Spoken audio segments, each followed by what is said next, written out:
రైతులకు ఇప్పుడు డిజిటల్ యుగం వేగంగా చేరుతుంది. ఇటీవల నరేంద్ర మోడీ రైతులకు డిజిటల్ ఫార్మర్ కార్డులు అంటే ఫార్మర్ ఐడీస్ ఇవ్వాలని ప్రకటించారు. ఇప్పటికే దేశవ్యాప్తంగా 9 కోట్లకు పైగా కార్డులు సిద్ధమయ్యాయి. ఈ డిజిటల్ ఫార్మర్ కార్డు అంటే రైతులకు ఇచ్చే ఒక ప్రత్యేక గుర్తింపు యూనిక్ ఐడి. ఇది ఆధార్ కార్డు లాగే పనిచేస్తుంది. ఈ ఐడి అగ్రిస్టాక్ అనే డిజిటల్ ప్లాట్ఫామ్ ద్వారా రూపొందుతుంది. దీనిని కిసాన్ ఐడి లేదా ఫార్మర్ ఐడి అని కూడా పిలుస్తారు. ఈ కార్డు ద్వారా రైతులు భూమి వివరాలు, పంటల సమాచారం, ప్రభుత్వ పథకాల వంటి అన్ని వివరాలు ఒకే డిజిటల్ ప్లాట్ఫామ్ లో లింక్ అవుతాయి. ఫిబ్రవరి డేటా ప్రకారం దేశవ్యాప్తంగా ఇప్పటికే 8.48 కోట్లకు పైగా ఫార్మర్ ఐడీలు జనరేట్ అయ్యాయి. ప్రభుత్వం లక్ష్యంగా పెట్టుకున్న ప్రకారం 2026-27 నాటికి మొత్తం 11 కోట్ల కార్డులు ఇవ్వాలని నిర్ణయించింది. ఈ కార్యక్రమం డిజిటల్ అగ్రికల్చర్ మిషన్ లో భాగంగా అమలవుతుంది. రైతుల డేటాను డిజిటలైజ్ చేసి ప్రభుత్వ పథకాలు సులభంగా అందించడమే దీని ప్రధాన లక్ష్యం. ఈ డిజిటల్ ఫార్మర్ కార్డు రైతులకు చాలా విధాలుగా ఉపయోగపడుతుంది.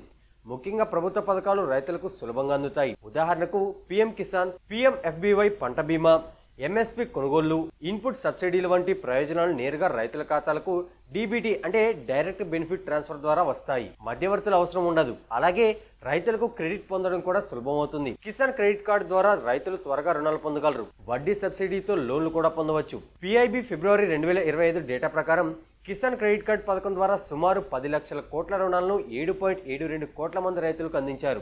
మరో ముఖ్యమైన ప్రయోజనం ఏమిటంటే డిజిటల్ క్రాప్ సర్వే ద్వారా రైతుల పంటల వివరాలు డేటాబేస్ లో నమోదవుతాయి. దీనివల్ల పంట బీమా పరిహారం త్వరగా అందుతుంది. ప్రకృతి విపత్తులు వచ్చినప్పుడు కూడా రైతులకు పరిహారం వేగంగా చేరుతుంది.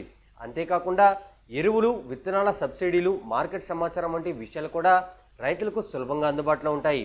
ఉదాహరణకు తెలంగాణలో ఒక చిన్న రైతుకి 2 ఎకరాల భూమి ఉంటే ఈ డిజిటల్ కార్డు ద్వారా పీఎం కిసాన్ పథకం కింద సంవత్సరానికి 6,000 రూపాయలు పొందవచ్చు. అలాగే కిసాన్ క్రెడిట్ కార్డు ద్వారా 5 లక్షల రూపాయల వరకు రుణం 7% వడ్డీతో పొందవచ్చు. సమయానికి రుణం చెల్లిస్తే వడ్డీ రేటు 4%కి తగ్గుతుంది. అయితే ఈ డిజిటల్ కార్డు వల్ల లాభాలు ఎక్కువ ఉన్నప్పటికీ కొన్ని సవాళ్లు కూడా ఉన్నాయి. లాభాల విషయానికి వస్తే వ్యవస్థలో పారదర్శకత పెరుగుతుంది, మధ్యవర్తులు తగ్గుతారు, డిజిటల్ యాక్సెస్ ఉన్న యువ రైతులకు సులభంగా ఉంటుంది. అలాగే రైతుల డేటాబేస్ లో ఉండటంతో ప్రభుత్వ పాలసీలు మరింత మెరుగ్గా పొందవచ్చు.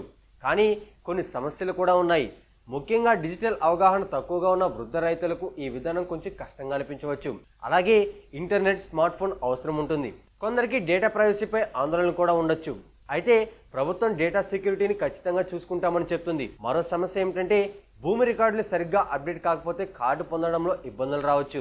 అయినప్పటికీ ఈ పథకం వల్ల రైతులకు లాభాలే ఎక్కువగా ఉంటాయి. అందుకే తెలుగు రాష్ట్రాల రైతులు వీలైనంత త్వరగా ఈ డిజిటల్ ఫార్మర్ కార్డు కోసం నమోదు చేసుకోవడం మంచిదని నిపుణులు సూచిస్తున్నారు. ఈ డిజిటల్ ఫార్మర్ కార్డు తీసుకోవడం కూడా చాలా సులభం. రైతులు ఆన్లైన్లో పీఎం కిసాన్ పోర్టల్ లేదా తమ రాష్ట్ర అగ్రికల్చర్ పోర్టల్ రిజిస్టర్ చేసుకోవచ్చు.